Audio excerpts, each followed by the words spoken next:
असतं ना गावातलं पोरगं, डोळ्यात अधिकाऱ्याची होण्याची स्वप्न असतात. आंतरपिकातल्या झेंडूच्या उत्पादनासाठी तर ते सोशल मीडियावरती धुमाकूळ घालतातच आहे.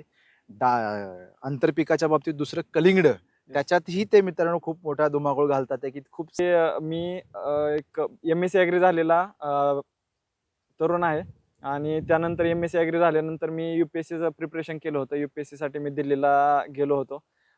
यू-पी-एस-सी करत असताना मी यू-पी-एस-सीच्या मुलाखतीपर्यंत गेलो. त्या मुलाखतीमधून अपयश आल्यानंतर मानसिक ट्रेस तर येतोच, पण पुन्हा प्रयत्न करावा ही पण एक भावना मनात असते. कारण थोडक्यात गेलो यार आपण 1-2 मार्काने, काहीतरी कमी पडले म्हणून पुन्हा तयारीला लागावं अशी मानसिकता असते. त्या सगळ्यावर कसा मात केला तुम्ही? मला जॉब लागणार नाही हे ते. तुम्ही जॉबच्या मागे लागूच नका. आजकाल गव्हर्नमेंटच्या नोकऱ्या किती कमी झाल्यात हे सगळ्यांना माहिती आहे. बाहेर प्रायव्हेटमध्ये जॉब करायचं म्हणलं तर तुम्हाला 12-12 तास आज काम करावं लागतंय. तेवढंच काम जर तुम्ही शेतामध्ये जर केलं 12 तास तर तुम्हाला कमीत कमी मी म्हणतो 4-5 एकर जर जमीन असेल तर तुम्हाला कमीत कमी ₹1,00,000 महिना पडू शकतो. एवढं इन्कम हे शेती क्षेत्र देऊ शकतं. खरी फक्त गोष्ट. तुमचा दृष्टिकोन त्या पद्धतीने पाहिजे की बाबा शेती आपल्याला चांगलं उत्पादन देऊ शकते. मी म्हणत नाही मित्र हो, सोलापूर जिल्ह्यातल्या करमाळा तालुक्यातला एक तरुण शेतकरी मित्र. पण शेतकरी होण्याअगोदर एक असतं ना गावातलं पोरगं, डोळ्यात अधिकाऱ्याची होण्याची स्वप्न असतात. पुण्या मुंबईसारख्या शहरात जाऊन शिकावं वाटतं. तिथून दिल्लीला जावं वाटतं. दिल्ली यू-पी-एस-सीच्या बाबतीमध्ये दिल्लीला मित्रांनो मोठं प्राधान्य दिलं जातं. आणि अशा ठिकाणी जाऊन यू-पी-एस-सीची पूर्व परीक्षा, मुख्य परीक्षा पास होऊन मुलाखतीपर्यंत जाणं हा एक मोठा प्रवास आहे मित्रांनो. अनेक जण एम-पी-एस-सी, यू-पी-एस-सी करतात ते तुम्हाला माहिती आहे. पण आपल्यासोबत ज्या विनोद जे आहेत मित्रांनो, त्यांनी यू-पी-एस-सीतली मुलाखतीपर्यंतचा प्रवास केलेला आहे आणि तिथून त्यांना अपयश आलं. मग ते पुन्हा घरी आले. खचले नाहीयेत मित्रांनो. खरं तर अनेकांसाठी ते प्रेरणादायी आहे. त्याचं कारण असं, आज अनेक मुलं अधिकारी होण्याचं स्वप्न बघतात, पण अर्थात लोकसंख्या असेल, वेगवेगळी त्याची सामाजिक, आर्थिक, सांस्कृतिक काही वेगवेगळी कारणं असतील. पण त्या सगळ्यामुळं त्या प्रवासात पोस्ट कधी मिळते, ना मिळते. पण मित्रांनो, न खचता सुद्धा आपलं आयुष्य आपण उभा करू शकतो. पदानेच फक्त क्लास 1 होता येत नाही, तर आपल्या विचाराने सुद्धा क्लास 1 होता येतं. त्याची अंमलबजावणी केली तर त्यापेक्षाही उत्कृष्ट होता येतं. या सगळ्या संदर्भातला आदर्श घालून दिलाय करमाळा तालुक्यातील मित्रांनो विनोद नवलेजी यांनी. आज आपल्यासोबत ते स्वतः आहेत. आंतरपिकातल्या झेंडूच्या उत्पादनासाठी तर ते सोशल मीडियावरती धुमाकूळ घालतातच आहे. डा आंतरपिकाच्या बाबतीत दुसरं कलिंगड, त्याच्यातही ते मित्रांनो खूप मोठा धुमाकूळ घालतात आहे, की खूप चांगलं उत्पादन आहे. त्यांची केळीची बाग आहे, पेरूची बाग आहे. आत्ता जो पाठीमागचा पूर्ण प्लॉट बघताय तुम्ही, हा पूर्ण पेरूचा प्लॉट आहे आणि आंतरपीक म्हणून त्यांनी हा झेंडू घेतलेला आहे. सर, मनःपूर्वक स्वागत तुमचं. धन्यवाद सर. मला एकदा सांगा, थोडक्यात तुमची ओळख सांगा तुमच्या भाषेत एकदा. नमस्कार शेतकरी मित्रांनो. मी विनोद हनुमंत नवले, केतूर नंबर 2, तालुका करमाळा, जिल्हा सोलापूर. ॲक्चुअली मी एक एम-एस-सी ॲग्री झालेला तरुण आहे आणि त्यानंतर एम-एस-सी ॲग्री झाल्यानंतर मी यू-पी-एस-सीचं प्रिपरेशन केलं होतं. यू-पी-एस-सीसाठी मी दिल्लीला गेलो होतो. यू-पी-एस-सी करत असताना मी यू-पी-एस-सीच्या मुलाखतीपर्यंत गेलो. परंतु त्याच्यामध्ये अपयश आलं. त्याच्यानंतर जे एम-पी-एस-सी आहे, एम-पी-एस-सीची ही परीक्षा दिली. एम-पी-एस-सीमध्ये मी जी राज्यसेवा परीक्षा आहे त्याची मुख्य परीक्षाही दिली होती. ॲग्रीच्या मेन्स दिल्या होत्या. परंतु त्याच्यात अपयश आल्यानंतर मी जो माझा आवडीचा विषय आहे किंवा जे पॅशन फॉलो करणं म्हणतात, ते म्हणजे शेती. पहिल्यापासून माझा जीव की प्राण असलेल्या शेतीकडे मी पुन्हा एकदा वळून आलेलो आहे. मित्रांनो, आता एक गोष्ट लक्षात घ्या. कलेक्टर होण्यासाठी निघालेलं पोरगं, है ना? आणि कलेक्टर म्हणजे कुठलीही क्लास 1 कुठलीही भेटणार आहे अर्थात तुम्ही ते काम अभ्यास करताय म्हटल्यावर. पण त्या मुलाखतीमधून अपयश आल्यानंतर मानसिक ट्रेस तर येतोच, पण पुन्हा प्रयत्न करावा ही पण एक भावना मनात असते. कारण थोडक्यात गेलो यार आपण 1-2 मार्काने, काहीतरी कमी पडले म्हणून पुन्हा तयारीला लागावं अशी मानसिकता असते. त्या सगळ्यावर कसा मात केला तुम्ही? तसं वाटलेलं आणि त्यासाठी आपण प्रयत्नही केले होते. ॲक्चुअली मी यू-पी-एस-सीच्या दुसऱ्या प्रयत्नामध्ये यू-पी-एस-सीच्या इंटरव्ह्यूपर्यंत गेलो होतो. परंतु त्याच्यानंतर 2020 मध्ये कोरोना आला. हो. कोरोना आल्यानंतर थोडंसं शेड्यूल डिस्टर्ब झालं. मला दिल्लीवरून पुण्यामध्ये यावं लागलं. पुण्यामध्ये म्हणण्यापेक्षा सुरुवातीला तर 6 महिने मी घरीच होतो बरं. आणि कोविडमध्ये. हां, कोविडमध्ये मी घरीच होतो 6 महिने. आणि इथं आल्यानंतर जी मी BSc ॲग्री किंवा MSc ॲग्रीला जे ऍडमिशन घेतलं होतं ते फक्त शेती करायचं या एकाच उद्देशाने घेतलं होतं. त्यावेळी हा, अगोदरच. त्यावेळी. हा. आणि म्हणजे राहुरीत गेल्यानंतर ज्यावेळेस माझा रूम पार्टनर UPSCची तयारी करत होता आणि त्यावेळेस तो UPSCच्या मुख्य परीक्षेला होता. बर. तेव्हापासून माझ्या जिंदगीला एक वेगळं लाईफला माझ्या वेगळं वळण मिळालं आणि मी दिल्लीला UPSCच्या प्रिपरेशनसाठी गेलो. परंतु माझी पहिली चॉईस ही शेतीच होती. आणि ज्यावेळेस कोरोना आला त्या गावाकडे राहण्याची संधी भेटली आणि ह्या वातावरणात ज्यावेळेस पुन्हा एकदा आलो त्यावेळेस मन आतून असं कुठंतरी सांगत होतं की बाबा पुन्हा एकदा तू म्हणजे जे शेतीला मूळ ठिकाणी. सोडून परत बाहेर गेलेला आहेस ते शेतीमध्ये पुन्हा एकदा ये आणि शेतीत काहीतरी करून दाखव. त्या एकाच इच्छेमुळं मी परत एकदा म्हणजे कुठल्या मनामध्ये अशी अजिबात शंका नव्हती. पूर्ण कॉन्फिडेंटली मी शेतीमध्ये उतरलो आणि आज सगळ्यात महत्त्वाची गोष्ट म्हणजे मला मेंटल जे सॅटिस्फॅक्शन म्हणतो किंवा मानसिक समाधान आपण जे आजच्या जगामध्ये बऱ्याचशा लोकांना भेटत नाही ते मला आज 100% इथून भेटतंय. त्याचबरोबर जे इकॉनॉमिकली माणसं जे बरेचसे विचारतात की बाबा म्हणजे तुम्ही पैसे किती कमावता, तर मी खूप चांगल्या पद्धतीने शेतीतून हे इन्कम जनरेट करत आहे आता. मला सांगा, तुमच्या बरोबरच्या अर्थात मित्र IRS झाले असतील, IPS झाले असतील, IAS झाले असतील, आणखी कोणत्या रँकच्या पोस्ट घेतल्या असतील, त्यांच्याशी बोलणं होताना तुम्हाला त्यांचं आणि तुमचं काय चर्चा होत असते? नाही, बऱ्याचशा वेळेस उलट असं होतं की त्यांना बऱ्याचशा गोष्टींचं टेन्शन असतं. बरेचसे इश्यू ते सांगत असतात. असतात, हां, स्वाभाविक आहे. पण त्यांना माझी लाईफ भारी वाटते. मलाही त्यांची लाईफ भारी वाटते त्याच्यात काही डाऊट नाही. हां. परंतु मी पूर्णपणे समाधानी आहे याच्यात. बऱ्याचशा मित्रांना असं वाटतं की म्हणजे त्यांच्या लाईफमध्ये जे समाधान पाहिजेत ते समाधान त्यांना त्या नोकरीतून भेटत नाहीये. त्यांचे बरेचसे माझे असे क्लास 1 मित्र आहेत, क्लास 2 मित्र आहेत की ज्यांना असं वाटतं की ते जॉब सोडून इथं यावं. म्हणजे शेती करावी असं त्यांना वाटतं. कारण की त्यांना ते त्या जॉबच्या म्हणजे त्या पोस्टवरती ते समाधानी नाहीत. परंतु मला भरपूर आणखीन माझे मित्र असाही त्यांचा पुढचा प्रश्न असतो की तुला म्हणजे UPSC किंवा MPSC सोडून गावाकडे येऊन तू काम करतोयस, तर तुला ह्याच्यातून समाधान भेटतं का? किंवा असं कधी रिग्रेट झालंय का? किंवा म्हणजे हे सोडून परत एकदा प्रिपरेशन करावं किंवा कुठेतरी नोकरी करावी. तर माझ्या मनात आत्तापर्यंत मी 1.5 वर्ष झालं शेतीमध्ये आलेलो आहे. आणि 1.5 वर्षामध्ये असा एकदा सुद्धा माझ्या मनात विचार आला नाही की बाबा म्हणजे हे शेती क्षेत्र सोडावं आणि परत एकदा शहरामध्ये जाऊन कुठेतरी चांगलं लाईफ जगावं. कारण की इथं समाधान भरपूर प्रमाणात आहे आणि पैसाही खूप चांगल्या पद्धतीने. फक्त तुमची विचार करण्याची दृष्टी जी आहे, शेतीकडे बघण्याचा जो दृष्टिकोन आहे, तो तुमचा पॉझिटिव्ह असला पाहिजे. कारण की शेती तुम्हाला कधीच उपाशी मरून देत नाही. बरेचसे म्हणजे आपण पहिल्यापासून ऐकत आलेलो आहे की तुम्ही एक दाणा जर टाकला जमिनीमध्ये, तर हजारो दाणं करण्याची क्षमता धमक. या जमिनीमध्ये आहे किंवा धमक या जमिनीमध्ये आहे. तोच ॲटिट्यूड किंवा तोच पॉझिटिव्ह विचार घेऊन मी शेतीमध्ये काम करत आहे आणि आज खूप चांगल्या पद्धतीने इन्कम जनरेट करत आहे. मित्रांनो, त्यांचं झेंडूच्या बाबतीत तर खूप विक्रमी उत्पादन घेतले आंतरपिकात. Yes. किती तुमचा टर्नओव्हर झाला झेंडूचा? झेंडू सर आपण हे 2 एकरामध्ये पेरूमध्ये आंतरपीक घेतलेलं आहे. ही हां. तैवान पिंक ही आपली पेरूची व्हरायटी आहे. हां. आणि याच्यामध्ये आपण ऑलरेडी सर 3 कलिंगडाची पिकं घेतली होती या बेडवरती. याच्या अगोदर? हां, या झेंडूच्या अगोदर ह्या बेडवरती आपले 3 कलिंगडाची पिकं झाली होती. या 3 कलिंगडाच्या पिकामधून आपल्याला एका वर्षामध्ये 9 लाख रुपयाचं इन्कम भेटलेलं आहे. त्याचबरोबर आपण पहिल्यांदा या 2 पेरूच्या रोपांच्या मध्ये झेंडूची रोपं लावलेली होती. म्हणजे त्या तर 2 झाडांच्या हां, मध्ये? ह्या 2 झाडांच्या मध्ये आपण 2 झेंडूची रोपं लावली होती लास्ट इयर. हां. त्याच्यातूनही आपल्याला जवळपास मागच्या वर्षी 1 लाख रुपयाच्या आसपास इन्कम जनरेट झाला होता. ह्या झेंडूच्या अगोदर जे आपली कलिंगडाची रोपं होती किंवा 3 पिकं जी झाली त्याच्यातून आपल्याला ह्या 2 एकरामध्ये 9 लाख रुपयाचं इन्कम भेटलं. हां. आणि आता हे 2 महिन्यापूर्वी आपण हा झेंडू लावलेला होता. हा कुठल्या ब्रीडचा झेंडू आहे सर? हा UK येलो म्हणून व्हरायटी आहे ही झेंडूची. बर. तर ह्या व्हरायटी पासून आपल्याला आता दसऱ्याच्या टायमिंगला 3 लाख रुपयाचा आपण ह्याच्यातून झेंडू विकलेला होता आणि आता दिवाळीच्या टायमिंगलाही आपण साधारणपणे कमीत कमी 2 ते 3 लाख रुपयाच्या ह्याच्यातून उत्पादन 100% घेणार आहे. मित्रांनो, हे लक्षात घेतलं पाहिजे आजकालच्या तरुण मुला मुलींनी. आणि पुण्यासारख्या पेठांमध्ये सदाशिवपेठ, नारायणपेठ इकडे जे मित्रांनो वर्षानुवर्ष वयाच्या 35, 36, 40 पर्यंत पोस्ट मिळेल या अपेक्षेने जे तुम्ही अभ्यास करताय, अर्थात इकडे पण तुम्हाला मेहनतच करायची, इथं पण अभ्यासच करावा लागतो, 100% वेगवेगळा रिसर्च करावा लागतो. ते इकडे येऊन केलं तर मित्रांनो काय आयुष्य वाया जाणार नाही, लक्षात घ्या. क्लास 1 अधिकारी झाल्यावरच खूप चांगलं इन्कम आणि खूप चांगली सेवा करता येते असं नाहीये. यातूनही खूप चांगली सेवा करता येते. आता ही फुलं देवाच्या मंदिरात जाणार आहेत हो. केवढी मोठी सेवा आहे मित्रांनो. हे आपण लक्षात घेतलं पाहिजे. सेवा तर आहेच आणि निसर्गाशी नाळ आहे. शुद्ध हवा, मोकळा श्वास ज्याला आपण म्हणतो, सिमेंटच्या जंगलांमध्ये वर्षानुवर्ष राहण्यापेक्षा हा वास्तव जंगल आहे सगळं. यात राहणं सुद्धा किती आनंदाचं आहे. मला सांगा, अ, अर्थात तुमचे मित्र-मैत्रिणी सगळे क्लास 1 झाले असतील किंवा तुमच्या मैत्रिणी वगैरे काय म्हणाल्या, की "बाबा तू हे इकडं सोडून इकडं आलाय. आता तू शेती करणार, तुझं लग्न कसं होणार?"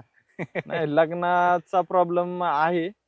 मला तो जाणवला नाही पर्सनली, पण भरपूर जे माझे मित्र आहेत, त्यांना जर शेती करायचं म्हणलं तर भरपूर मोठा प्रॉब्लेम सध्या लग्नासाठी जाणवतोय. कारण की शेतकरीच आज शेतकऱ्याच्या मुलाला मुलगी देत नाही. हा खरा म्हणजे प्रॉब्लेम आहे आजच्या सर जगामध्ये. याचा टू द पॉइंट एक्झॅक्टली काय याच्यावर सोल्युशन काय हो? सोल्युशन म्हणल्यावरती एकतर शेतकऱ्यांनी शेतीकडे बघण्याचा जो दृष्टिकोन आहे की बाबा शेती तुम्हाला एक परमनंट किंवा एक फिक्स इन्कम देऊ शकत नाही. हा जो विचार आहे ना, तो मनातून काढला पाहिजे. कारण की ह्या आता झेंडूचं जर एक्झाम्पल घ्यायचं म्हणलं, तर मला ह्या पिकाबद्दल 100% गॅरंटी होती, की मी अगोदर लावल्या मी ह्या पिकाबद्दल प्रिडिक्शन केलं होतं, की झेंडू ह्या वर्षी आपल्याला ₹100 किलो हा भाव देणार आहे. हा विश्वास किंवा हा आत्मविश्वास आपल्याला त्याच वेळेस येऊ शकतो, ज्यावेळेस आपल्या एखाद्या पिकाबद्दल खूप चांगला अभ्यास असेल. मग प्रत्येक शेतकऱ्याने मला असं वाटतं, की तुमच्या शेतामध्ये जे पीक आहे, त्या पिकावरती जर तुम्ही पूर्ण 100% जर अभ्यास केला, कधी लावल्यानंतर तुम्हाला 100% चांगला रेट भेटेल किंवा कधी आवक म्हणजे आपलं प्रोडक्ट कधी मार्केटमध्ये आलं पाहिजे. ह्या गोष्टींचा जर आपण 100% विचार केला, अभ्यास केला, तर मला वाटत नाही शेती तोट्यामध्ये जाईल. हां. कारण की माझं कलिंगडाच्या बाबतीत पण ना सध्या तेच आहे, की बाबा म्हणजे आपण ऑफ सीझन कलिंगड घेतोय. बरेचसे शेतकरी ऑफ सीझन कलिंगड नाव ऐकलं तरी वाटतं, की बाबा जास्त पाऊस झाला तर खराब होईल हे ते. पण तुमचं उत्पादन कमी निघू द्या, पण तुम्हाला 100% रेट जर चांगला भेटत असेल, डबल जर रेट भेटत असेल, तर तुम्हाला नॉर्मल सीझनपेक्षाही खूप चांगले पैसे एखादं पीक देऊ शकतं. मग आपलं हेच आहे, की बाबा शेतकऱ्यांना हेच सांगणं आहे, की तुम्ही शेतीकडे एका चांगल्या दृष्टिकोनातून बघा, पॉझिटिव्ह दृष्टिकोनातून बघा. प्रत्येक पीक जे घेताय त्याचा तुम्ही 100% अभ्यास करा. तुम्हाला शेती शेती कधीच तोट्यामध्ये जाऊन देणार नाही. मला एक गोष्ट सांगा, अ, मुलींच्या मानसिकतेबद्दल. आजही मुलींना वाटतं, की बाबांनो शेती काय फार इन्कम सोर्स देणारं साधन नाही. पण मित्रांनो, शेती क्षेत्राशी संबंधित व्यवसाय आणि रोजगार देशाच्या जी-डी-पीत फार मोठा भर टाकतात मित्रांनो. हा त्याचा बारीक अभ्यास मुलींनी केला पाहिजे. केवळ शेती आहे, मला तिथं काहीतरी जाऊन करायला लागेल, असं काही असतं का मुलींचं? शेतात राबायला नको वगैरे? नाही, बऱ्याचशा मुलींची आजकाल ही वैचारिक म्हणजे असा दृष्टिकोन झालेला आहे, की म्हणजे एक लॅविश लाईफस्टाईल पाहिजे त्यांना. शहरामध्ये मस्त त्या नवऱ्या मुलाला एक 20,000 ते 25,000 रुपये पगार असला तरी चालेल, पण शहरामध्ये राहूयात. बऱ्याचशा वेळेस ते सोसायटी पीअर प्रेशर आपण जे म्हणतो किंवा आपल्या मित्र-मैत्रिणींचं जे हां, प्रेशर आहे, समाज त्याला काय आपण म्हणेल? हा समाज काय म्हणेल, ह्याला बरचसं आपण खूप आजकालच्या मुली महत्त्व देत आहेत. त्याच्यातून झालंय असं की 20,000 ते 25,000 रुपये इन्कम असणाऱ्या प्रत्येक महिन्याला त्या मुलाबरोबर आजकाल मुली लग्न करायला तयार आहेत. पण शेतीमध्ये आज लाखो रुपये कमावणाऱ्या मुलाला ते नकार देत आहेत. का? तर म्हणजे शेतकरी म्हणजे त्यांना त्यांच्या जे स्टेटस आहे किंवा पीअर प्रेशर किंवा मैत्रिणी काय म्हणतील, समाज काय म्हणेल, तुमचा नवरा शेती करतोय. शेतकरी नवरा म्हणलं की मग आजकालच्या मुलींना असं वाटतंय की बाबा म्हणजे स्टेटस कुठेतरी डाऊन झालंय. पण असं अजिबात नाही. आजकालची जी मुलं आहेत, ते शेतीमधून अक्षरशः लाखो रुपये कमवत आहेत. मग त्या लाखो रुपये कमवणाऱ्या मुलाला स्वकर्तृत्वावरती जगणाऱ्या मुलाला निवडायचं का तुम्ही 20,000 ते 25,000 रुपये घेऊन कुठेतरी शहरामध्ये एखाद्या छोट्याशा रूममध्ये राहून तुम्ही आयुष्य जगायचं हे तुमचं तुम्ही ठरवायचं. हा मुलींचा विषय. मुलींचा विषय जरी असला, पण तुम्ही सल्ला खूप महत्त्वाचा दिला आहे आणि हे खरंच गरजेचं आहे मित्रांनो. मानसिकता बदलली पाहिजे. हा सगळा खेळ मानसिकतेचा आहे ना. 100%. कारण तुम्ही प्रत्येकाला प्रत्येक वेळी शेतकऱ्याला तुम्ही असं वाटतं, की बाबा तुम्हाला असं वाटतं, की हे काय इन्कम करणार, हे काय करू शकणार. अहो, पण तुमचं मूर्तिमंत उदाहरण आपल्या समोर आहे ना. 2-3 महिन्यात 3-4 लाख इन्कम घेतात. हां, 2 ते 3 महिन्यात तुमचं महिन्याचं पॅकेज 50-60 हजार असतंय आणि हा माणूस 2 ते 3 महिन्यात 3 ते 4 लाख रुपये घेतो. ह्याचा विचार करा ना आणि खूप मोठे फळबागायतदार आहेत लक्षात घ्या आणि असं अनेक तरुणांना करता येतं. फक्त तो विचार असला पाहिजे, ध्येय धोरण असलं पाहिजे. खूप महत्वाचं आहे. विनोदजी यू-पी-एस-सीच्या मुलाखतीपर्यंत पोहोचलेले, तिथून अपयश आल्यावर माघारी आले, घरी आले आणि वडिलांचं सहकार्य, आईचं सहकार्य, तुमच्या बंधूंचं भावाचं. सहकार्य खूप महत्वाचं असतं हे सगळं. खरंच तुमच्या बंधूंचा आणि आई-वडिलांचे आभार आहे आमच्याकडून. कारण त्यांनी पण तुम्हाला ते एक्सेप्ट केलं येस. आणि शेतीत सपोर्ट केला. 100%. त्यांच्याबद्दल काय तुम्ही 2 शब्द बोलाल? आई-वडील आणि भाऊबद्दल? अ, बऱ्याचशा वेळेस असं होतं, की ज्यावेळेस UPSCच्या मुलाखतीपर्यंत गेलेला विद्यार्थी जर कोणी म्हणत असेल की तुम्ही मला गावाकडे येऊन शेती करायची, तर 100% पैकी मी म्हणतो 100पैकी 99 जण तुम्हाला कधीच येऊन देणार नाहीत शेती क्षेत्रामध्ये. कारण की शेती क्षेत्र हे चुकीच्या कारणाने बदनाम झालेलं आहे असं मला वाटतं. चुकीची कारण म्हणजे कोणती कारण? चुकीच्या कारणामध्ये हेच सांगितलं की अभ्यास शेती क्षेत्राबद्दल नसणं किंवा म्हणजे शेतीतून उत्पादन भेटतच नाही. शेतीमध्ये कुठलंही पीक लावल्यानंतर ते फेलच जाणार आहे किंवा म्हणजे शेती लावल्यानंतर त्याला रेटच भेटणार नाही. हा जो दृष्टिकोन आहे तो मला वाटतं पूर्णपणे चुकीचा आहे. तुम्ही मार्केटचा अभ्यास करा. म्हणजे शेती क्षेत्रामध्ये उतरताय म्हणल्यावरती मला तर वाटतं आजकालच्या जगामध्ये सगळ्यात पहिल्यांदा तुम्ही प्रोडक्शन घ्यायच्या ऐवजी तुम्ही मार्केटचा अभ्यास करा. मार्केटमध्ये काय गरजेचं आहे ते पिकवा. असं नाही की तुमच्या भागामध्ये हे पीक पिकतंय तुम्ही हेच लावलं पाहिजे, तसं नाही. मार्केटमध्ये काय विकतंय, कुठल्या रेटने विकलं जाऊ शकतं, हा अभ्यास केल्यानंतर तुम्हाला समजू शकतं की बाबा आपल्याला पैसा कशातून भेटू शकतो. आणि तोच अभ्यास आपण करतोय त्याच्यामुळेच आज शेती क्षेत्र म्हणजे शेतीमध्ये आपण हळूहळू का असेना पण सक्सेस होत आहोत. आणि माझ्या आई वडिलांबद्दल आणि भावाबद्दल जर बोलायचं झालं तर पहिल्यांदा विचार मांडल्यानंतर सुरुवातीला मला त्यांनी 1 वर्ष थोडासा विरोध केला होता. म्हणजे UPSC डायरेक्ट सोडू नको, तू MPSC कर. मग त्याच्यानंतर मी त्यांचा मान राखून मी 1 वर्ष MPSC ची परीक्षाही दिली. आई वडिलांचा MPSC मान राखून. हा, आई वडिलांचा आणि भावाच्या विचाराला मी सहमती दर्शवली की मी करेल प्रिपरेशन, आणखीन थोडासा ट्राय करेल. MPSC केल्यानंतर मी पहिल्या अटेम्प्ट मध्ये राज्यसेवेची प्रिलिम क्लिअर होऊन मी मेन्सला गेलो होतो. बरं. ऍग्रीच्या मेन्सही दिलेल्या आहेत मी.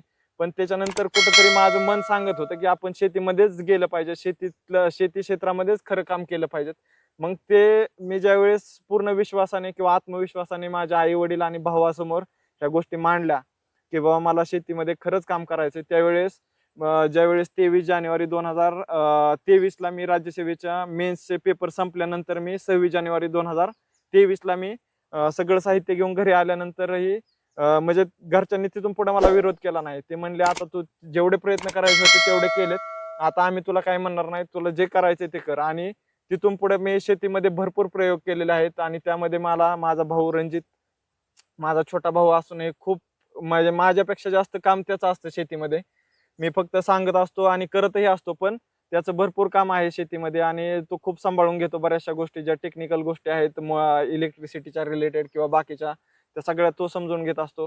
त्याचबरोबर आमचे आई वडील आणि वहिनी ह्या सगळ्यांचं खूप मोलाचं सहकार्य आहे. आणि कुठल्या गोष्टीला ना म्हणत नाहीत ते. म्हणजे जे काही करायचंय ना तुला ते कर, पूर्णपणे 100% सपोर्ट सगळ्या घरच्यांचा असतो. आणि मला वाटतं ज्यावेळेस तुम्ही नवीन एखाद्या क्षेत्रामध्ये उतरलेला असतं त्यावेळेस तुमचा जो मेंटल किंवा म्हणजे इमोशनल सपोर्ट जो असतो घरच्यांचा, तो खूप गरजेचा खूप असतो. आणि मला तो आतापर्यंत माझ्या घरच्यांकडून 100% भेटलेला आहे. मला सांगा, MPSC आणि UPSC मधून अनेक वर्ष अभ्यास करूनही न होत नसणाऱ्या मुलांसाठी इन शॉर्ट काय सल्ला द्याल? MPSC आणि UPSCच्या बाहेर सुद्धा खूप मोठं जग आहे. की काय आहे की MPSC UPSCच्या बाहेर खूप मोठं जग आहे. कशामुळं? कारण की भरपूर मुलं आज 30 ते 35 वर्षाच्या मध्ये असणारी भरपूर मुलं MPSC किंवा UPSCचं प्रिपरेशन करत आहेत.